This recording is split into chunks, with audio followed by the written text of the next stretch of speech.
არასოდეს არ უნდა დაიწყო გაშენება ვაზის, სანამ არ იცი რა ტიპის ნიადაგი გაქვს. ყურძნის ჭიაზე ამ ადგილებში, სადაც ვახორციელებთ ამ პროგრამას, აღარ ვწამლით.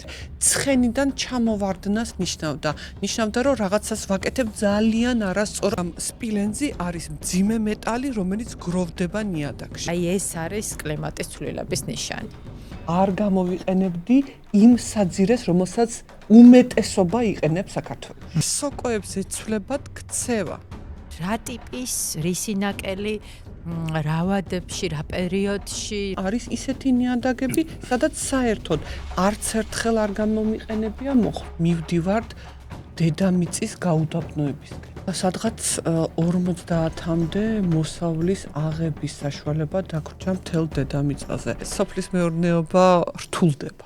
არ დაანგრიო ნიადაგი, რომელსაც იყენებ შენ და სასარგებლოდ.